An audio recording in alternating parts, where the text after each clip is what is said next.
And we continue at 1:05 in the afternoon on the John Phillips Show. Mr. Randy Wang's in Culver City. Well, Johnny, I just finished editing the podcast of the first hour, and, you know, sometimes things just sound dirtier when you bleep them. This reporter is really wiener. That's way worse than what you actually said. This reporter is really wiener. Well, let your imagination run wild, kids. 800-222-5222 is the telephone number, 1-800-222-5222. Well, many of you, well, I guess I should rephrase that. A handful of you have already voted on Proposition 50. 13% of you. Yes, which means no one is voting. It's higher than usual in California, but that's not saying much. 13%? Well, they got 2 weeks. But most people vote by mail now, correct? Yes, but that doesn't mean that they do it immediately. All right, California Republicans, let me tell you something. None of you are voting either. 14.5% of California Republicans have voted so far. Do not complain about how nothing in this state can ever be fixed if only 14% of you are filling out the ballots and turning them in. So far, as of today at 11 a.m., 842,000 Republicans have voted, 1.5 million Democrats have voted, and 600,000 no-party preferencers actually had the time of day to put a ballot in. But it is also true that if Republicans, if let's just say 75% of Republicans turn their ballots in, it doesn't matter that there are more Democrats than Republicans. The Republicans would win, correct? Well, yes, because there are 5.8 million registered Republicans in the state. There's more Republicans in the state of California than many other states combined. But their turnout rate is the exact same as everybody else right now. So even though your politics are very different from your neighbors, if you're a Republican in this audience, your ability to turn your ballot in is about the same as theirs. Yes. Currently, everyone's tracking about the same amount of turnout for the blue, for the red, and slightly less turnout for the NPPs. As there always is.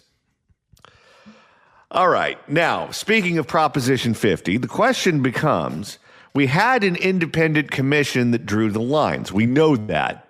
We're familiar with the process. Why? We voted on it when Arnold Schwarzenegger was governor. Now, there's a different process at drawing the lines.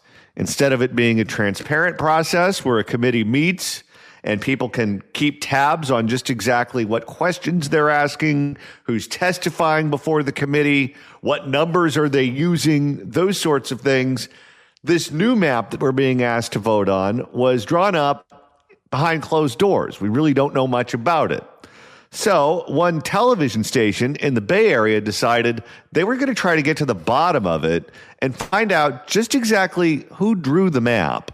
For more on this, let's go to a report from KPIX in the Bay. The California special election is right around the corner. Proposition 50 could reshape the balance of power in Congress. If Prop 50 passes, it would redraw state congressional districts, potentially shifting 5 seats from Republicans to Democrats. Here is a look at the current map showing the results of the 2024 election. You can see the red districts are mainly in the Central Valley and parts of Northern and Southern California. But watch what happens when we change to the map that is the proposed redrawn congressional district. You can see that most of Northern California turns blue with only a few Republican strongholds to the south. The North State went blue. Well, that happens if you make the population center the suburbs of San Francisco. So how was this redistricting map decided? Lauren Toms explains. Under Prop 50, California's congressional maps could shift the balance of power not only felt in Washington, but on the ground in counties across the state. And Sonoma state political expert David McEwen says to look to the north to understand the stakes. You have to win and pick up a couple of seats in the north to then make it possible to draw an inside straight for the South and the Central Valley to get those other 3 seats. That inside straight is the heart of Prop 50, a mid-decade map redraw designed to help Democrats gain 5 new congressional seats in a state where maps usually change only once a decade. But the map isn't as new as it looks or feels. This is not something that the creators of Prop 50 kind of came up with on their own. This is actually a map that the commission was looking at the end of the 2021 process. Redistricting. Wait, they wanted this map 4 years ago? Well, don't forget, even though the commission is supposed to be independent, it's still controlled by partisan Democrats. One of the quote unquote independents on that commission is that professor from Pomona College. And she was on the stage with Gavin Newsom when Gavin Newsom proposed Prop 50, and she spoke at that event and sounded just as partisan as the rest of them. That's Sarah Sadwani. Redistricting expert Paul Mitchell says many of these lines from Southern California up to the North Coast were first considered by the state's independent redistricting commission back in 2021. The difference this time, a clear political intent to move just enough Democrats into Republican-leaning districts to offset Republican gains in Texas. Kind of the starting point for the California maps, being a nonpartisan map, made it a lot easier to achieve these gains for Democrats without disrupting the majority of the state's districts. But Republicans call it a power grab. Congressman Kevin Kiley says under the proposed map, his district... This poor guy, he's saying yes to every interview possible on Prop 50. Well, because his district is one of the ones that would be drawn out. However, it's also one of the districts that would be drawn out, but drawn out with a slight Democratic advantage. So if he is out in front of this and he generates a lot of attention, then he could theoretically win a district that he's not supposed to win. Plus, it looks like the Dems are going to run this guy, Dr. Richard Pan, against him. He's the guy that wants to require you to take every vaccine on planet Earth that generated a lot of controversy when he was in the state legislature. Do you remember one of those hearings? Some woman came up to him and spit blood in his face. Oh, yes. It was a wild time. They had to mop up the state Senate floor. Congressman Kevin Kiley says under the proposed map, his district would be split 6 ways. A lot of people will not be able to vote for the person who represents them now because your district will be shattered into different pieces. And so you're moving to Sacramento, Kiley. No more Tahoe for you. Oh, they're going to take all the big Republican areas out of his district. And so if you like your representative, you don't like your representative, you may lose the right to vote for them or against them. Kiley warns that sidestepping the state's independent process approved by voters to prevent gerrymandering will weaken trust in mixed communities that share little in common, linking solidly blue Marin County to Trump-supporting areas near the Oregon border, all under one representative. Suddenly you have a representative who also represents very different communities that have maybe an entirely different set of interests. This is like in Southern California, they're taking Norco, which is in Riverside County, and now lumping it in with parts of East LA County and San Bernardino County to a completely different kind of congressperson. Well, what you're going to end up with when you have these districts that are spread out geographically so far is you're going to end up with every member of Congress acting like Gavin Newsom, where you only talk to the people who vote for you, and the people who didn't vote for you, you treat as the enemy. And that's not the way it's supposed to work in Congress. You're supposed to have a representative who is there to represent the community. And that is going to go away if this map is passed. That have maybe an entirely different set of interests. And so people are going to be left in many cases without any sense that they have their own representative in Congress. They're advocating for them and fighting for them. And as McEwen teaches that every map tells a story, this one shows how politics, power, and place collide. These are great alliteration. Power and place collide. These are very divergent and different communities that do not see the world the same way and reflect, I think, the diversity of California and its political interests. Meanwhile, North Carolina's Senate has approved a new congressional map aimed at helping Republicans gain an additional GOP seat in the House. It comes a day after lawmakers formally opened debate on that map. The new district lines. This is just the new normal. Every state's doing this now. Yeah, and it was Gavin Newsom that started the arms race, because had they just left it to New York and Texas, it would have essentially been a wash, where the Dems gained 3 seats out of New York, and then the Republicans gained 5 seats out of Texas. So it's a net Republican gain of 2. They could have shut it down right then and right there. But instead of doing that, Newsom got the California congressional delegation on board to do a pump fake, where he was going to talk tough as if he was going to put together a new map, but they weren't actually going to do it because they knew what the consequences would be. But then he went on that nationwide tour of all the podcasts where he engaged in bar talk, and he talked about how he was more than willing to move forward with this map, which was not what he agreed to do with the Democratic delegation, the congressional delegation. And then he boxed them into a corner where they had no other choice than to move forward with this. But they didn't want to do it. Can you imagine? Let's just say you're a longtime member of Congress. Let's say you're a longtime member of Congress who represents, Marin County. Do you want parts of the Central Valley or the North State in your district where suddenly, instead of representing an area that is suburban San Francisco, you now have people who are in the agricultural industry? You now have people who have issues with water, who have issues with Indian tribes, a bunch of subjects that you know nothing about, that they are now expecting you to do something about because you were their representative, which means you're either going to have to spend a lot of time in the car going out there and meeting with these people and finding out what their issues are and studying those issues and maybe being put on new committees in Congress because the committees that you had been on are no longer relevant for your district, and you need to get on all new committees and start out as the junior guy as opposed to someone who's been there a while and gathered some expertise on the issues. Suddenly, you're going to shake that snow globe and you're going to have to relearn how to do your job and spend half your life traveling to get from point A to point B. Nobody wants that, especially if you've been there forever. If you have a safe seat and you've been there for a really long time, you're on autopilot. You know the people, you know the cities, you know the issues, you know what's expected of you, and you do it. And now you're going to give them new cities, new counties, new industries, new constituents, new issues. And you're trying to teach an old dog new tricks. So what's going to happen is the people who live in the new district are going to hate the old member.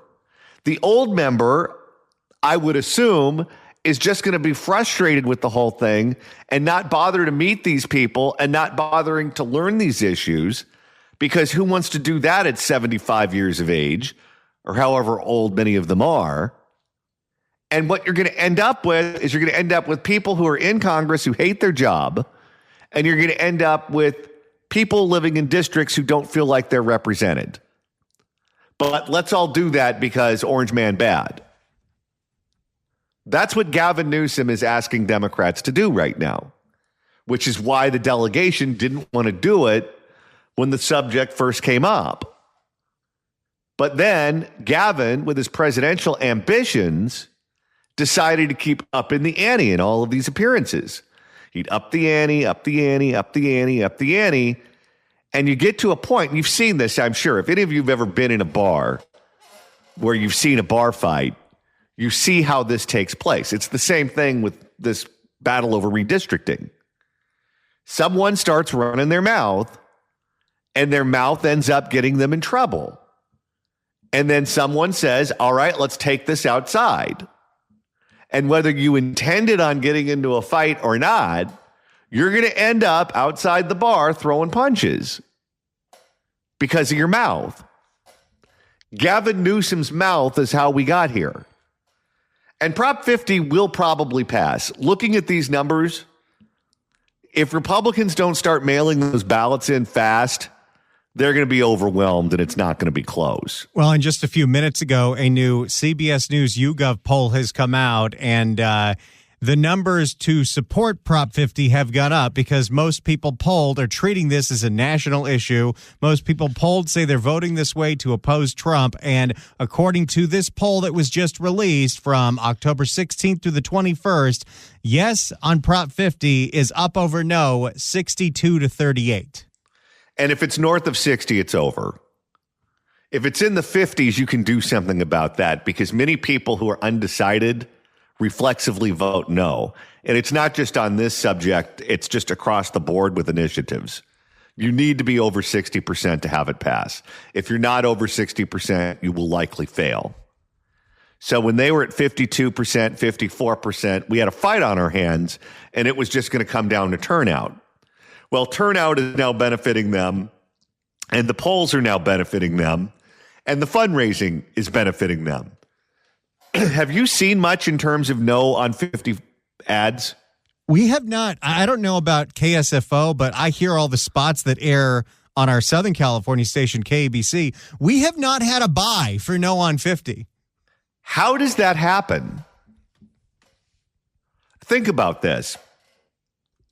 And I don't want to get too deep in the weeds on how the broadcasting industry works, but you know what channels Republicans and Republican-leaning independents watch.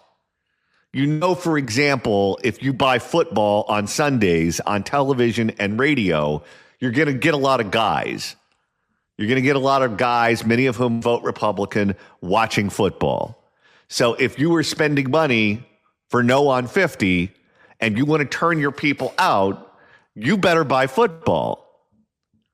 It's guys that are watching hockey. It's guys that are watching the baseball playoffs. It's guys that are watching Fox News and the business channels and talk radio and certain podcasts. That's where they are. And I don't think this is one of these elections where you're out there persuading people. I think people know how they feel about this. It's about turnout. It's about, can you get your people to fill out their ballots and put it in the mail? Well, if you're just talking to your people, then why aren't you buying radio and television and podcasts where you know your people are?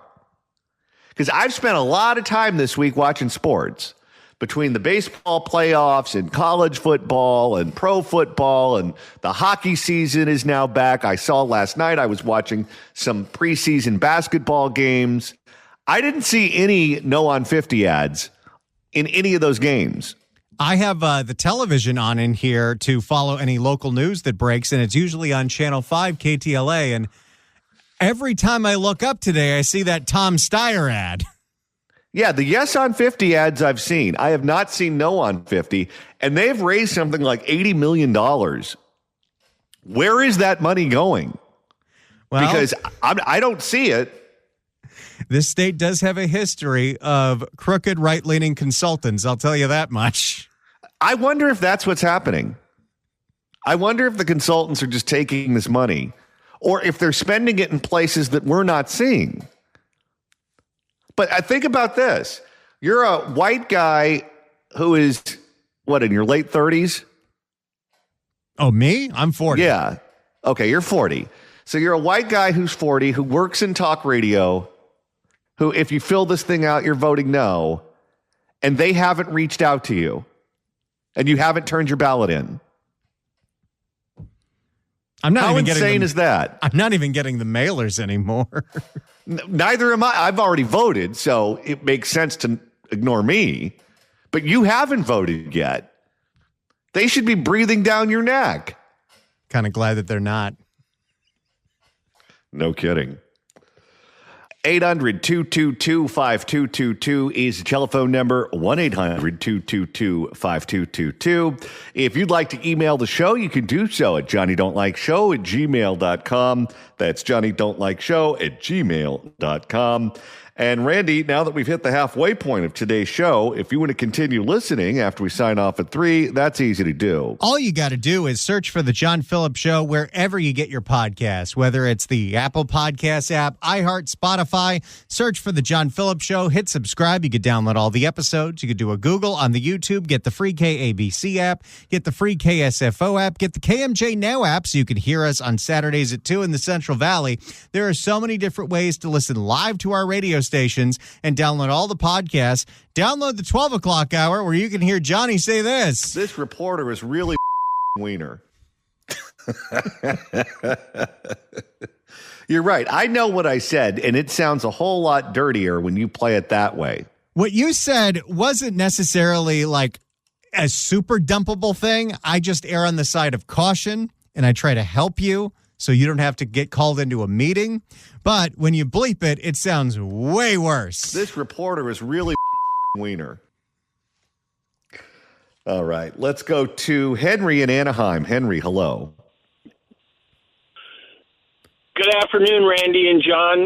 Long-time listener. But real quick on this stuff for this election, first of all, I was born in 1955. I watched my dad cry at the assassination of President Kennedy. Ever since then, it's been a big deal as far as voting is concerned. I have not missed any election ever, period, whether it's a local, a state, or the big elections for the president. That's my sacred right as far as I'm concerned. I understand that you guys are saying about mailing in the mail ballots. I hate mail-in ballots. I don't trust them. I've always been a vote in person type of guy. And, you know, for most of my family, kind of the same way.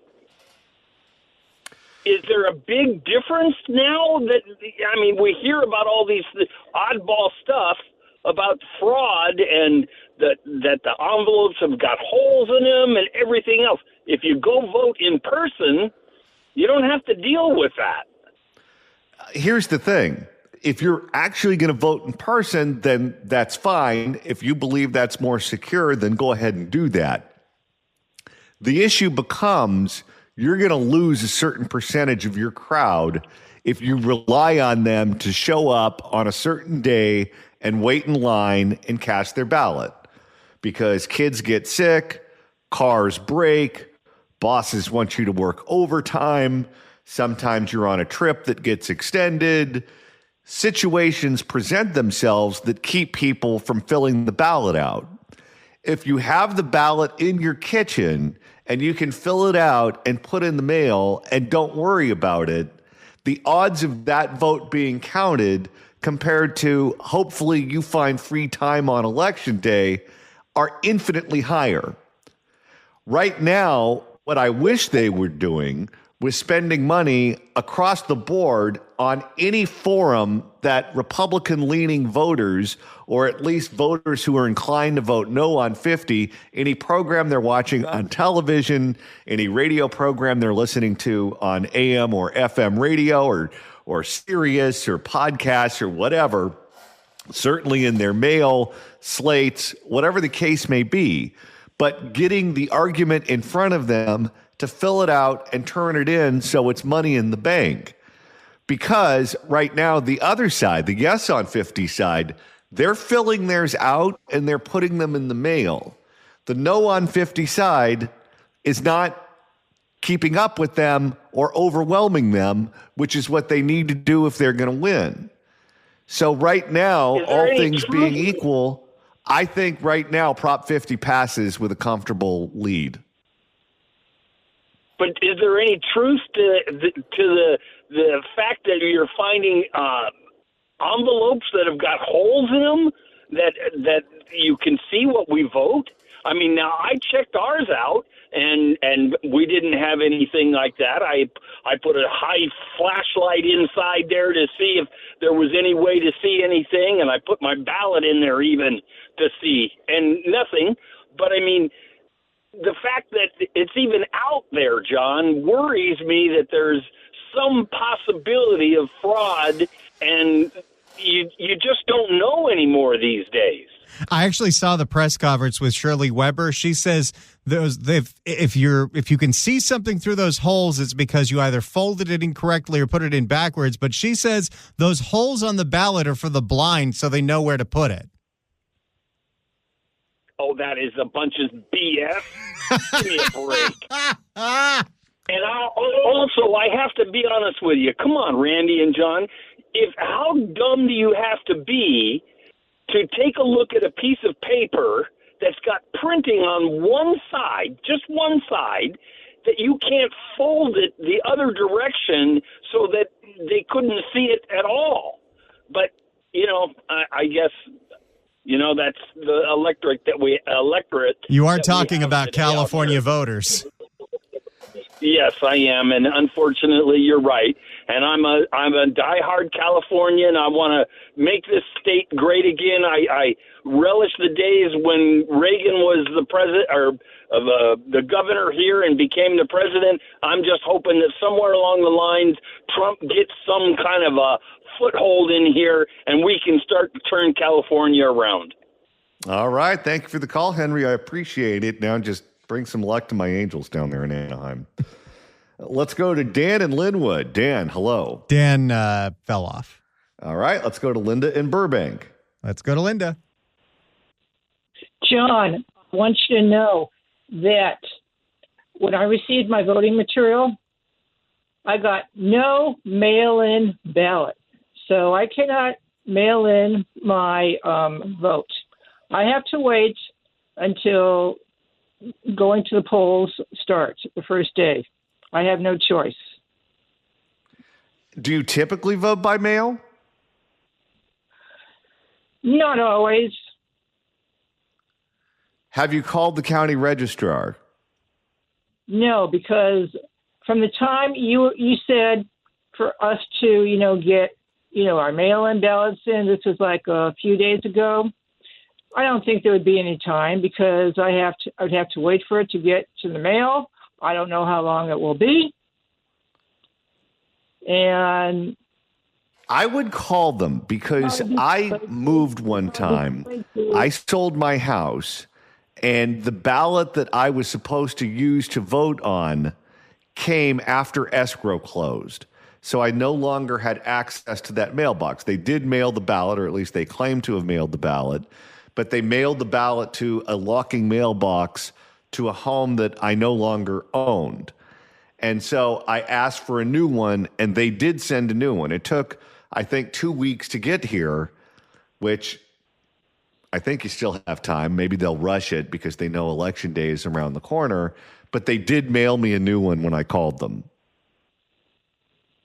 But it'll be too late for me to mail it in because you were talking about how we got to get all our mail-in ballots in. You were talking about how the other side, has way more. Yeah, I mean, if you're more comfortable voting in person, then just go ahead and do that. If you don't think there's enough time for the ballot to get to you, do that. But I'd check in with them anyway to make sure that everything is correct in their computer system because you don't want this to happen every election. You want that ballot to be in your mailbox as it's supposed to. Oh, yeah, that's right. All right. Thank you for the call. Let's go to Barbara. Barbara, welcome. Oh, hi. Thank you. I'm calling from Sonoma County, which the voting is 3-1 Republicans on the one side. And I just wanted to let you know that there is an aggressive effort in some communities like ours to really get the word out. And what I've been finding is that since it's more of a grassroots effort and not like corporate money or Democrat money being poured in from other states, it really is people, individuals within the states. And I've been driving around. I actually had to go up to Potter Valley. And driving up to Potter Valley, and I see all these no on 50 signs, and I had to stop and go, where am I? And it seems like the signs and everything are popping up in areas that are really impacted by the redistricting. So they are. There is being a good, strong effort made on the no side. It's just not showing in necessarily traditional ways. All right. Thank you for the call. Let's go to Dave in Whittier. Dave, hello. Yes, Phil. I'm John. Who's Folks Phil? need to know something. I'm sorry. He's the guy that does the voices. John Phillips. John Phillips. Okay. Y'all got to know this. Your ballot may not get picked up on Election Day if you don't know this. This happened to me several elections ago. I put my ballot out on the door 2 days before the election, and it was still there after Election Day. And it's because I asked the postman, well, what happened? He said, well, we don't come to your door unless we have mail for you. We don't check for your mail. So I called the city clerk, and he said he was going to check in with it with the post office. And so now they are changing that. They're going to go to everybody's door on Election Day. So, folks, you really got to know that. That may be happening in your city. You may not be counted, okay, for that reason. All right. Thank you for the call, sir. 800-222-5222 is the telephone number. 1-800-222-5222. If you'd like to email the show, you can do so at johnnydon'tlikeshow@gmail.com. That's johnnydon'tlikeshow@gmail.com. And Randy, you're monitoring the mailbag. Lizzie in San Diego writes in at johnnydon'tlikeshow@gmail.com. Prop 50 should be a referendum on Newsom. Hi, guys. For the life of me, I don't know why the Republicans have not made this a referendum on Newsom instead of using wobbly words like independence and good government. That's just not moving the needle. Why aren't they showing images of Newsom and talking about how he's ruined the state with skyrocketing energy prices, reckless spending, and the like? Johnny, can you shed some light on this? Well, I wish that this emailer was in charge of spending the money. You know, raising money is a great thing, but you have to spend it correctly. If you don't spend it correctly, it doesn't matter how much money you raise. And clearly they're not getting the message out in a way that's resulting in people turning in their ballots. It's like all the money that got raised the multiple times we tried to recall George Gascon. Where did that money go? Yeah, no kidding. Or how about the amount of money that was burned in those two sports gaming initiatives? Remember those? They spent like $100 million each to defeat each other, and there was no sports gambling. No, and it wasn't even a close vote. It was a blowout, both of them. But I'm sure people got very rich on those campaigns. There's a lot of consultants who are putting extra floors on their houses this year. Let's go to Mark on the 91 freeway. Mark, hello. Hey, how you doing, guys? I just wanted to say that the Democrats got exactly what they wanted when they got these mail-in ballots. My family owns an apartment complex in the Inland Empire, and my manager told me out there, she'd been there 20 years. She knew everybody on the property. And when the family moved out and they emptied the mailbox after they had moved out, they found 3 mail-in ballots, and she knew that those people were not American citizens. It's the old adage, it's not the people who vote, it's the one who counts the votes. And it scares the crap out of me. So I vote in person. I'm 69 years old. I've been voting in person all the time. I know that that goes against some things about banking your votes early and all that stuff. But, it just scares me. And how in the world does California justify taking 35 days to certify an election? in several of those congressional races, we were ahead by a bunch. And then, 27 days in, all of a sudden we're behind again. So it's hard to trust these guys. I'm still hopeful. I'm born and raised here in California, but it scares me with all this crap they do with the mail-in ballots. I'll tell you, I've lived in this state my entire life, and what you said is correct. I remember years and years and years ago, I would go to bed on election night and I would know the results of just about every race I was paying attention to. There were a few exceptions. When Dianne Feinstein ran against Michael Huffington and a bunch of money was spent, that one was very close and that took a day or two. But it was a day or two. It wasn't over a month. When Loretta Sanchez and Bob Dornan ran against one another, that was a very close election, and it took a while for them to count all the votes and certify the election. But they were anomalies. Now, you wake up the next morning and a handful of races aren't resolved. Many of them take over a month before a winner is declared. How is that acceptable in the home of Silicon Valley, where you can order a pizza on your phone, you can change your airplane ticket on your phone, you can do your email from your watch, and we can't count votes in a reasonable amount of time, something that we did 100 years ago? It just adds to the suspicion, John. People that, like me, I'm not a conspiracy theorist, but hey, don't pee down my back and tell me it's raining. You know what I'm saying? I have to dump that. Judge Judy no. made that her book title. Thank you for the call. Boy, I've had to hit this button a lot today. Let's go to Ned in Oakley. Ned, hello. Hey, good afternoon. How are you?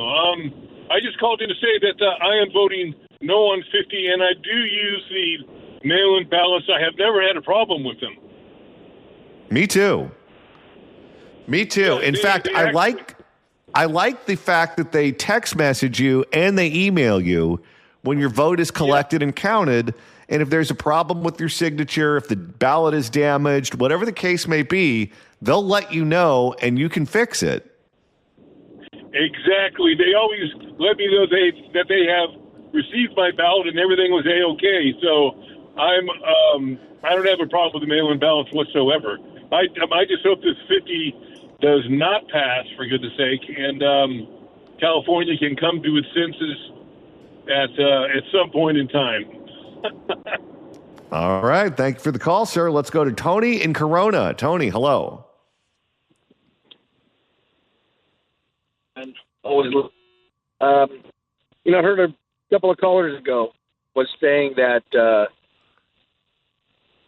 they don't understand why people would vote for 50, and that they hear on the news and that they read somewhere about how good it is. These are contributors and authors of opinion polls and opinions, and they take these polls in certain places to get the result they want. And that's the media influence that a lot of people do not understand. If they saturate the market on your silly TikTok or Facebook or whatever you're watching, and they're saying, oh, poll shows 50, looks like it'll pass, people love to jump on a bandwagon. Oh, well, I'll go ahead and do it. I want to say this. I really hope that people really think hard about voting yes on this. Voting yes on this is taking your voice away, and you will no longer have a voice in California. Until at least. All right. Thank you for the call, sir. I appreciate it. And I'll make one more point about the hesitancy to fill out your ballot and put it in the mail. People like to vote in person. Great. Think about it like going to the airport. I always check in for my flight on my phone, because if you wait to check in at the airport, the kiosks might be broken. There might be a long line. They might not have staffed the desk properly that day. There might be a huge line at TSA.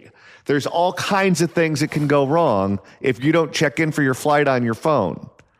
I check in on my phone and I walk right through to the plane. It's so much easier.